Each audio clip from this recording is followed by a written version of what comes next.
In the autumn of 1887, across the windswept plains of Otter Tail County, Minnesota, the sound of progress was the rhythmic thud of an axe biting into pine. Men with sun-cracked hands and ambitions as broad as the prairie itself were raising homes, their monuments against the coming winter. They worked with what they knew, what their fathers had taught them, and what the land provided in abundance. Massive, straight-grained logs. A proper cabin, the common wisdom dictated, was a fortress of timber, its walls a foot thick, each log hewn and notched with a craftsman's precision, the gaps chinked tight with moss and clay. It was a statement of permanence, a bulwark against the ferocious cold that would soon descend from the north. Among these men, a quiet Norwegian immigrant named Lars Andersen was also building. But the sounds from his small plot of land were different. There was no resonant thud of axe on log, but the higher-pitched rasp of a handsaw cutting through milled lumber and the staccato tapping of a hammer driving nails. His neighbors would pause in their own labors, leaning on their axe handles and wiping sweat from their brows, to watch him. What they saw confused them, and confusion quickly curdled into derision. Lars was not building a fortress. He was erecting what looked to them like a flimsy, triangular tent made of wood, an A-frame structure of baffling design. Instead of one thick, honest wall of solid timber, he was painstakingly assembling two thin, separate walls, leaving a bizarrely wide gap between them. They called it wasteful. They called it foolish. Silas Croft, a man whose family had farmed this land for a generation, and who was considered a local authority on practical matters, voiced the community's consensus. "He's building two houses and living in neither," he declared one afternoon, loud enough for Lars to hear. "All that extra lumber for a hollow wall that'll just fill up with drafts. He'll be burning his floorboards by January." The other men chuckled in agreement. They saw strength and mass in the sheer physical presence of a log wall. Lars's creation, with its seemingly delicate frame and hollow core, looked like an invitation to disaster. They called it Andersen's Folly, a name that stuck through the crisp autumn air and into the first biting winds of November. That winter, a storm would come that would enter American folklore. It would not be just a blizzard. It would be a meteorological anomaly of unprecedented violence. A sudden, brutal wall of white that would descend on January 12th, 1888. Later, it would be called the Great Blizzard, the Schoolhouse Blizzard, a maelstrom that flash froze the prairie and tested every structure, every family, every ounce of hoarded warmth to its absolute limit. In the aftermath, the solid log cabins, the very symbols of frontier resilience, would be found to have become frigid tombs, their massive walls conducting the killing cold inward. And Andersen's Folly, the flimsy triangle of wood, would become the one place where the fury of the storm was but a distant murmur, a sanctuary of impossible warmth. The story of that cabin is more than just a tale of survival. It is a parable of practical physics, a testament to a different kind of wisdom. It raises a question that the settlers of Otter Tail County would soon be forced to ask themselves as they huddled for warmth inside its walls. What did this quiet Norwegian understand about the unseen laws of thermodynamics, about the profound insulating power of stillness that everyone else on that windswept prairie dismissed as foolishness? Lars Andersen had come from Telemark, a rugged mountainous county in southern Norway. It was a land of deep valleys and high plateaus, where winter was not a season, but a dominant, shaping force of life. He had grown up in a world where survival was a science learned through generations of observation. The Norwegian farmer did not fight the winter, he negotiated with it. He understood its rhythms, its weapons, and its weaknesses. The cold was a constant, but its methods of attack, conduction, convection, radiation, could be thwarted with knowledge. Lars had watched his grandfather build a stavlaft, a traditional log home, but he also paid close attention to the construction of the small mountain shelters, the hytter, used by shepherds and hunters. These were not built for grandeur, they were built for one purpose: to maintain life in the most extreme conditions with the least amount of fuel. They were small, low profile, and ingeniously insulated. The seed of his revolutionary idea, however, was planted not in a house, but in an ice house. Before immigrating, Lars had spent a season working on a frozen lake, cutting massive blocks of ice that would be stored for use in the summer. The ice house itself was a marvel of simple engineering.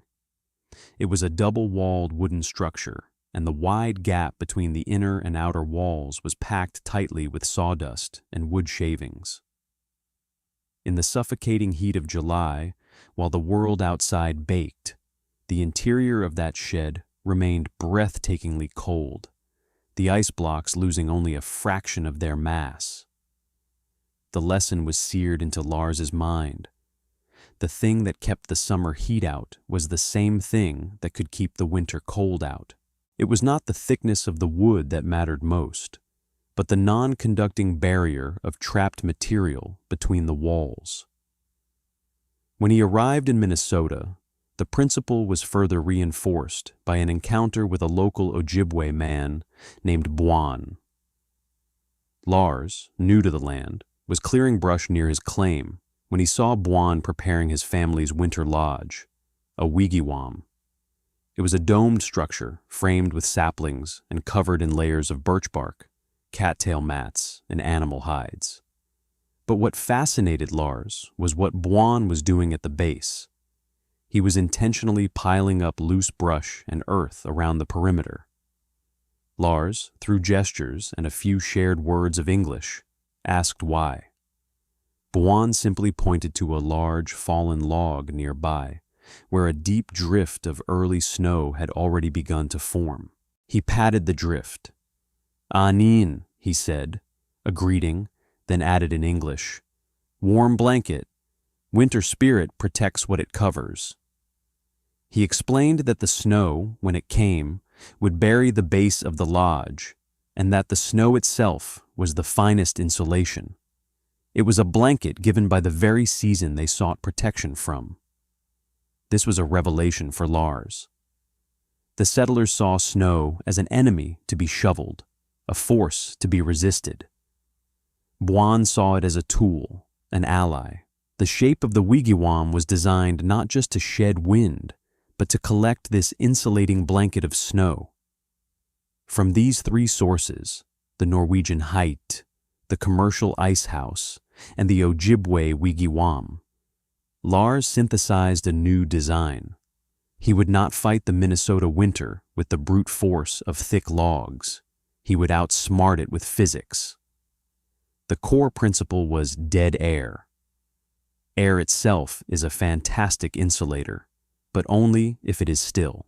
If it can move, it creates a convection current, with warm air rising and cool air falling, constantly transferring heat from the warm side of a wall to the cold side. A thick log wall slowed this process, but the wood itself was a solid conductor of cold, a phenomenon known as thermal bridging. Every log was a pathway for heat to escape. Lars's plan was to create a wide sealed cavity within his walls, a 16-inch gap, where the air would be trapped. This large pocket of motionless air would serve as a powerful thermal break, effectively decoupling the cold outer wall from the warm inner wall. The cold could penetrate the first layer of wood, but it would struggle to cross the vast, still sea of air to reach the second. His A-frame design was also intentional. Its steep, triangular roof would not only be structurally strong under a heavy snow load, but, like the wigwam, it would encourage snow to pile up against its sides, wrapping the lower half of the house in the very warm blanket Buon had spoken of. The construction began in late September. He first built a simple foundation of stone piers, lifting the floor structure a full 2 feet off the ground. This created a crawl space, another buffer of air between the living space and the frozen earth. Silas Croft, observing this, shook his head. A raised floor? The wind will howl under there and freeze you from below. Lars, however, knew the frozen ground was a relentless heat sink. Separating the house from it was the first critical step. Next, he framed the house. He used milled 2x8 lumber for the rafters that formed the distinctive A shape. To his neighbors, accustomed to the sight of 16-inch diameter logs being hoisted into place, these thin ribs of wood looked perilously fragile. They didn't understand the inherent strength of the triangle, the most stable geometric shape. Once the frame was up, he began the painstaking process of building his 2 walls. He first sheathed the inside of the rafters with tight-fitting tongue and groove planks, creating a smooth, sealed interior surface. This would be his living space. Then he moved to the outside and began nailing rough-sawn siding to the exterior face of the same rafters. Between the inner wall and the outer wall lay the 16-inch gap that was the heart of his invention and the source of all the ridicule. He worked with a methodical patience that his neighbors mistook for foolishness. Every joint was tight, every seam sealed. He paid special attention to the places where the walls met the floor and the roof peak. Any gap, any crack would allow his precious dead air to move, to convect, and the entire system would fail. He was not just building a structure, he was crafting a sealed envelope. His windows were another curiosity. They were small to minimize heat loss, and he built them himself. He fitted 2 panes of glass into each frame, separated by a 1/2-inch air gap, creating his own double-pane windows, a true rarity on the frontier.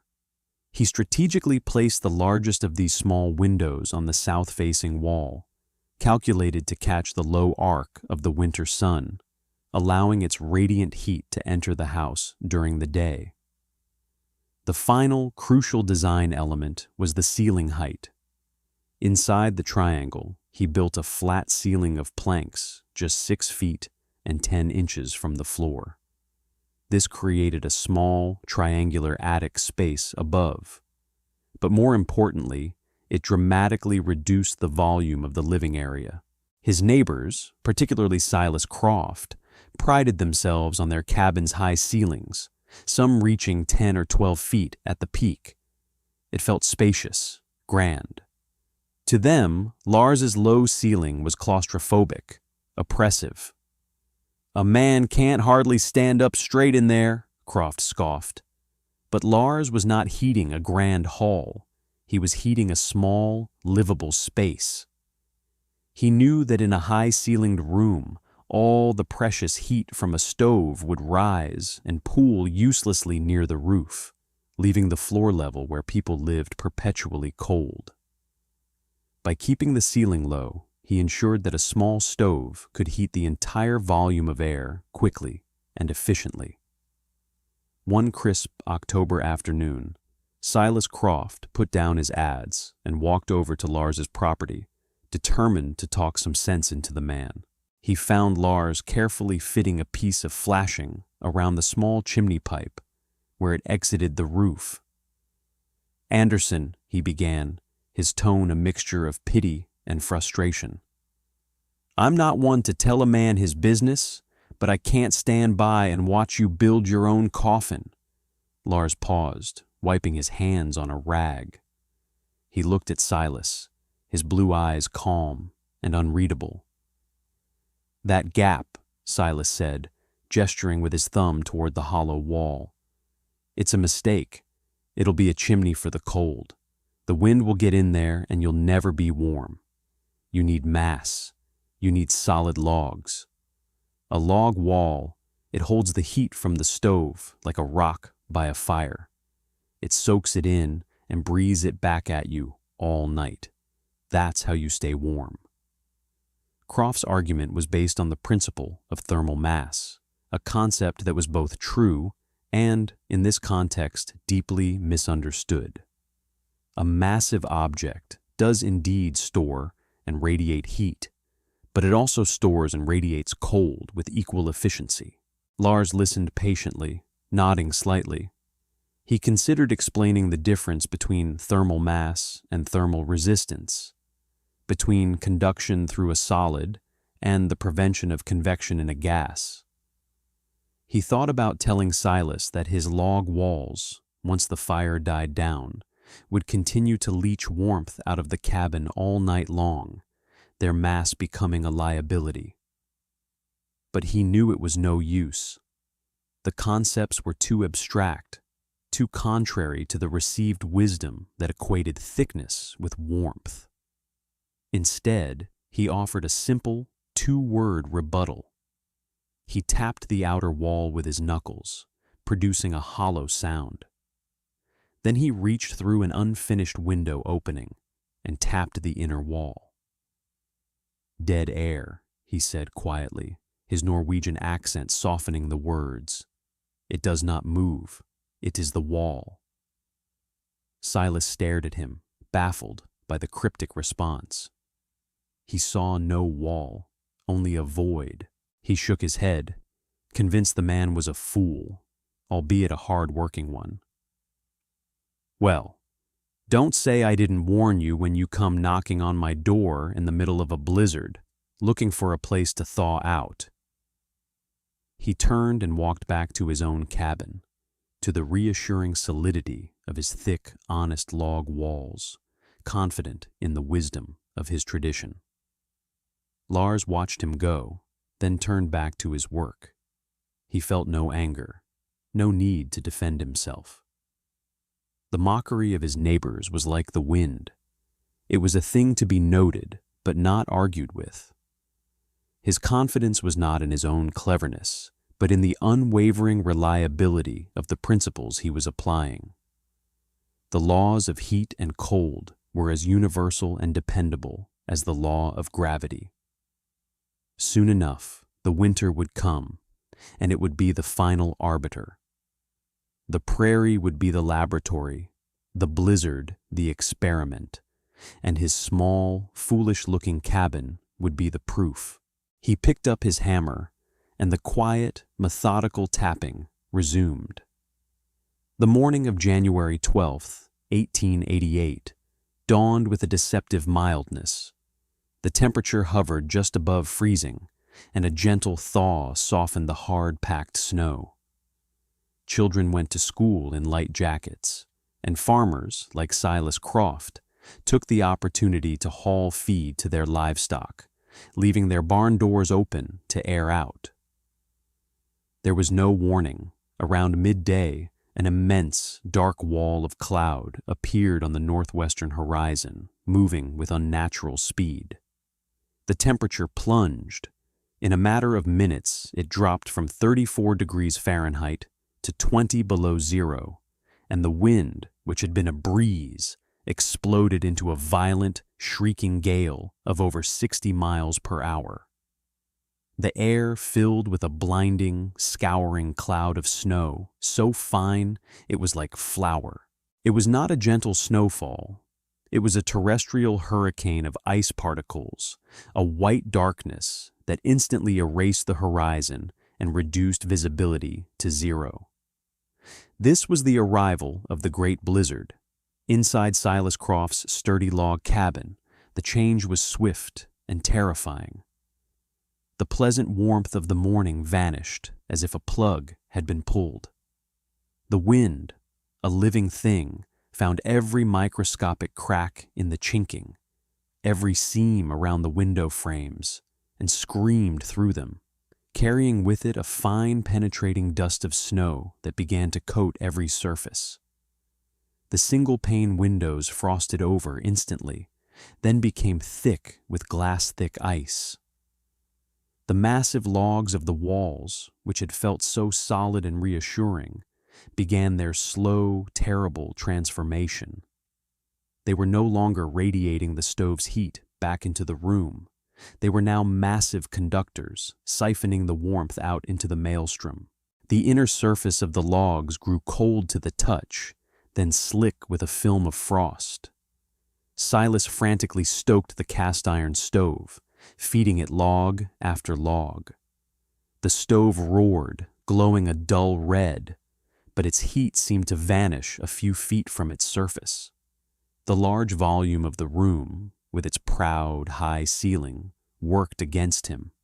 Hot air shot straight up to the peak, where it was useless, while a bone-chilling layer of cold air pooled on the floor, creeping higher and higher. His wife, Sarah, huddled with their infant son, Daniel, wrapping him in every blanket they owned.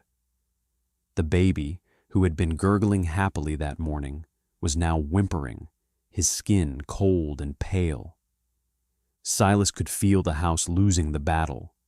The heat he was producing was being stolen faster than he could make it.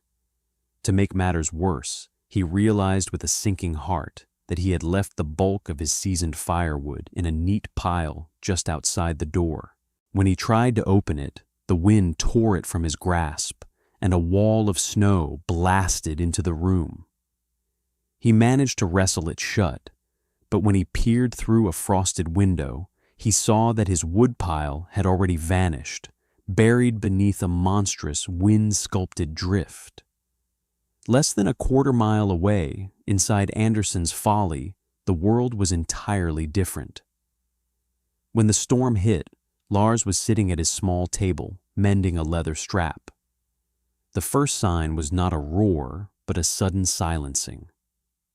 The gentle whistle of the wind around the eaves was replaced by a deep, low hum as the gale found the smooth, angled planes of the A-frame.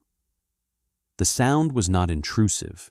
It was a distant bass note that spoke of immense power kept at bay. The snow, driven horizontally by the wind, did not batter the walls but flowed over and around the structure. Just as Lars and Buon had predicted, massive drifts began to form almost instantly, not against the door, but along the long, sloping sides of the house. Within an hour, the bottom half of the cabin was completely buried in a thick, insulating blanket of white. Inside, the effect was profound. It was quiet.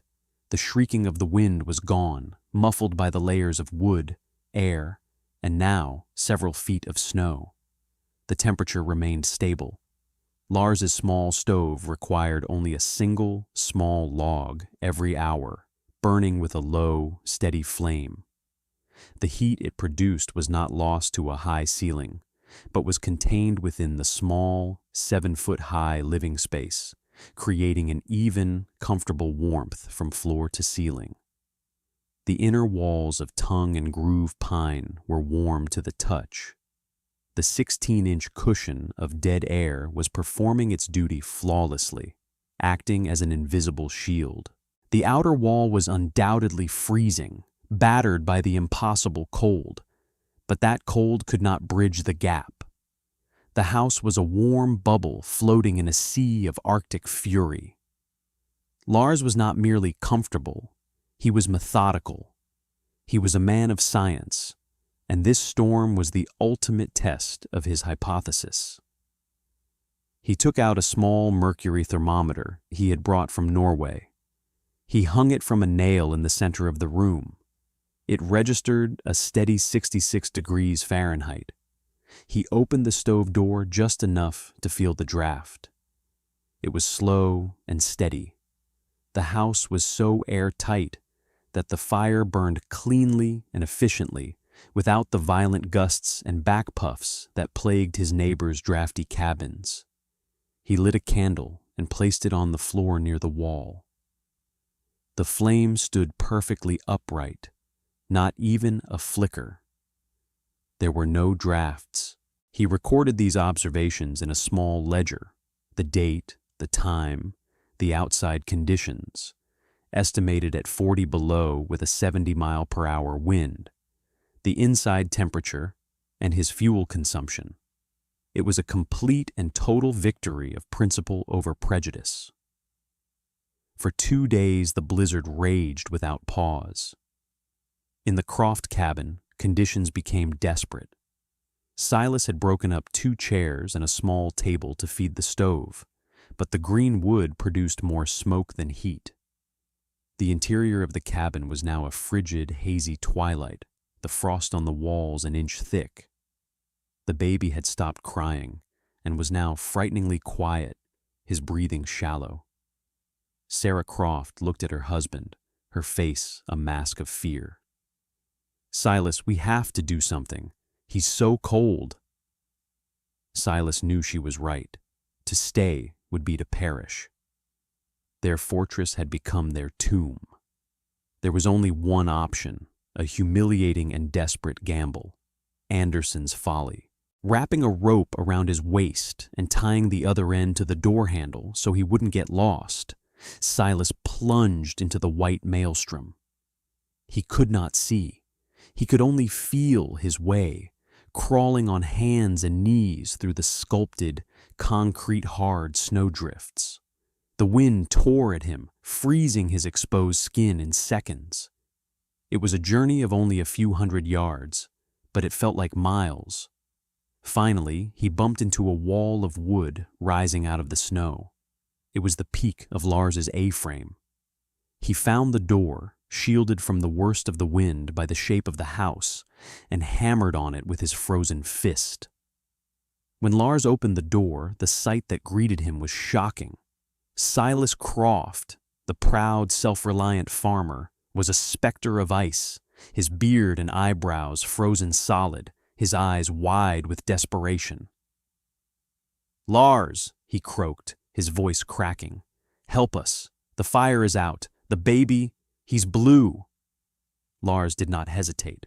He pulled Silas inside and, without a word, grabbed a heavy woolen blanket and his own coat, then followed Silas's rope back into the storm.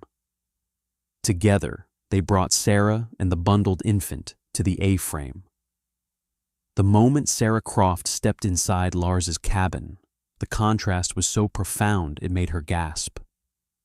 The air was not just warm. It was a gentle, still, and breathable warmth. It was quiet. The storm reduced to a distant hum. There was no smoke, no biting drafts. She unwrapped her son. His small lips and fingertips were indeed a terrifying shade of blue. Lars, moving with a quiet efficiency, took a pot of broth that had been simmering on the stove and poured a warm cup for Sarah. He then filled a small cloth bag with dry oats, warmed it by the stove, and gently placed it against the baby's bundled form, a safe and gentle heat source. Silas stood in the middle of the small room, utterly bewildered. He looked at the tiny stove, consuming so little wood. He looked at the calm, unwavering candle flame on the table. He ran his hand along the smooth pine of the inner wall and was shocked to find it comfortably warm. It made no sense. His own massive walls were conduits of ice, and this thin plank wall felt like it was basking in the sun. He saw Lars's ledger on the table with its neat columns of temperatures and times. The evidence was irrefutable. He had been so wrong. His entire understanding of the world, of how to build, of how to survive, had been completely and utterly shattered. He finally turned to Lars, his pride stripped away, leaving only a raw, desperate need to understand. He gestured weakly at the wall. "The air," he whispered, his voice hoarse. "You said the air is the wall. It holds the heat." Lars Anderson looked at the man he had every right to mock.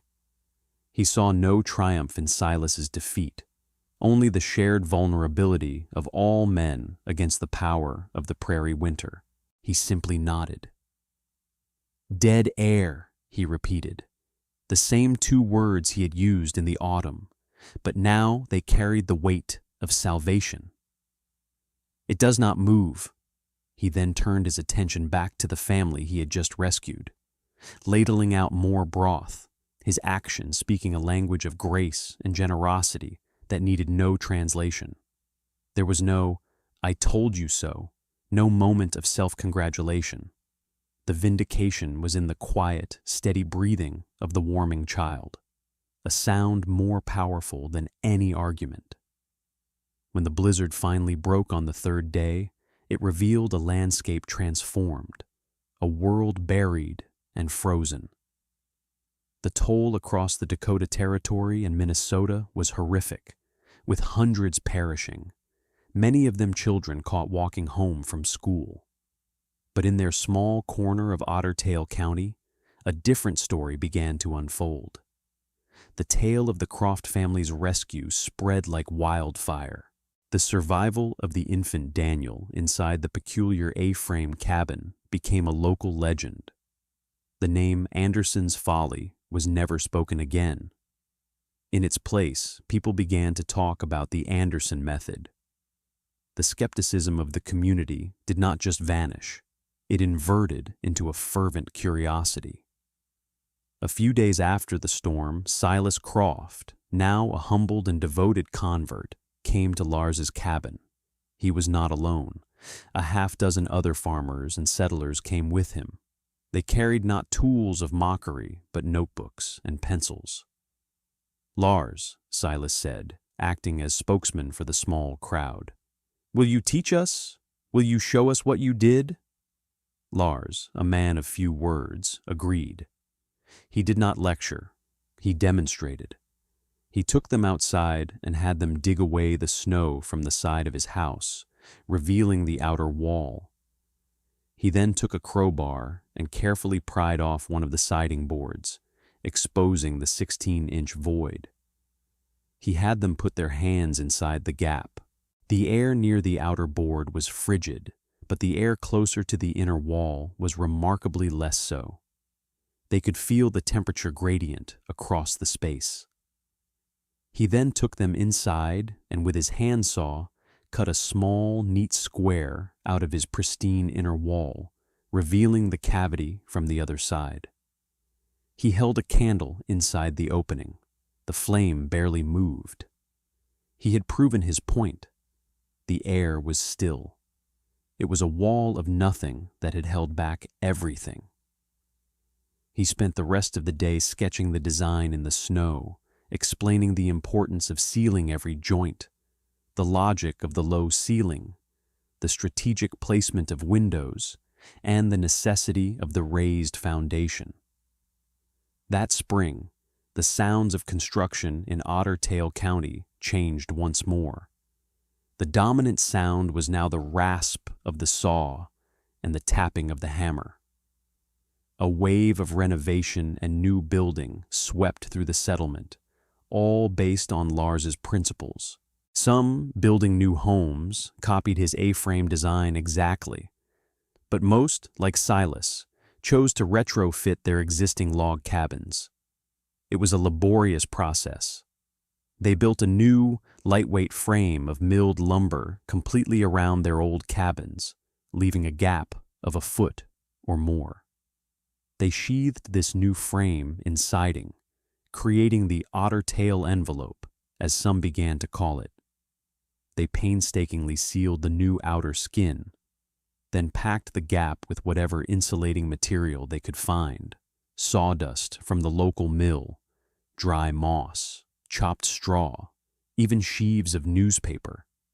While not as perfect as Lars's pure dead air space, the principle was the same. They also tore out their high ceilings, installing new lower ones, creating attics that provided yet another layer of insulation.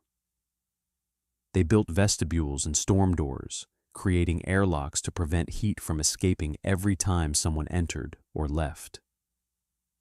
the results were tested the very next winter, which was itself a harsh one. The transformation was miraculous. Families who had previously burned through 8 or 10 cords of wood to survive now found that 3 or 4 were more than sufficient. The local physician, a Dr. Miller, noted in his journal a dramatic and unprecedented decline in cases of pneumonia, bronchitis, and frostbite, especially among the very young and the elderly. Babies who had struggled through previous winters now thrived in the consistent, draft-free warmth. The elderly, who often succumbed to the deep cold, survived with a robustness not seen before. The Anderson method had done more than just make people comfortable. It had fundamentally improved the health, economy, and survivability of the entire community. The cabins, once frigid shelters, had become true homes. The story of the innovation might have remained a piece of local lore, a practical solution confined to a single Minnesota county. But its influence was destined to spread. The local school teacher, a young woman from Boston named Eleanor Vance, had been a curious observer of Lars's work from the beginning. A woman of education and a keen eye for detail, she had been astounded by the performance of his cabin during the blizzard. She had been writing letters to her brother, an engineering student at the Massachusetts Institute of Technology, describing life on the frontier. In the spring of 1888, she wrote a long, detailed account of the blizzard, the failure of the traditional log cabins, and the stunning success of Lars Anderson's insulated frame house. She included sketches Lars had drawn for her, detailing the double wall construction and the dead air principle. Her brother, fascinated, shared the letter with one of his professors. The professor recognized the profound scientific validity of the design. Here, on the windswept prairie, an immigrant builder with no formal training had independently developed a near-perfect application of thermodynamics. The professor encouraged his student to write an article. It was published later that year in a widely read scientific journal titled Practical Thermal Resistance in Frontier Dwellings, a case study from Minnesota. The article stripped away the anecdotal drama and presented Lars's cabin as a marvel of vernacular engineering. The idea of the insulated wall cavity began to enter the lexicon of American architects and builders, influencing designs for structures in cold climates, from remote railway stations in the Rockies to Arctic exploration huts in Alaska. What Lars Anderson had built out of memory, observation, and intuition, modern building science would later codify and celebrate. His dead air space is the direct ancestor of the insulated wall cavities in every modern home. The principle he mastered is now quantified by an R value, a measure of a material's resistance to heat flow. Fiberglass bats, foam boards, and cellulose insulation are all simply different methods of creating pockets of trapped, non-conducting air. The very dead air he had so elegantly utilized. His focus on a sealed building envelope to prevent drafts is the central goal of today's most advanced energy-efficient construction standards, like the Passive House movement. His understanding of thermal bridging, the way heat escapes through solid framing members, is a problem that modern builders still contend with, using foam sheathing and advanced framing techniques to create the kind of thermal break he achieved with his simple, wide gap. Lars Anderson hadn't just built a better cabin, he had built a prototype of the modern high-performance wall assembly. The story of Anderson's folly is thus a powerful lesson that endures. It stands as a monument to the quiet power of practical wisdom against the loud certainty of conventional folly. On a frontier that celebrated brute strength and rugged individualism, true survival was found not in the thickest log or the strongest arm, but in a deep and humble understanding of the invisible forces of the natural world. It was a victory of intellect over instinct, of observation over assumption. The settlers of Otter Tail County learned that the greatest challenges are not always met by confronting them with force, but by cleverly yielding to their nature, by turning an enemy like the snow into a blanket, and by recognizing the profound strength inherent in a pocket of stillness. In the heart of the great white winter, Lars Anderson had built not a fortress against the cold, but a vessel of stillness, proving that the most powerful shield was not made of wood, but of nothing at all,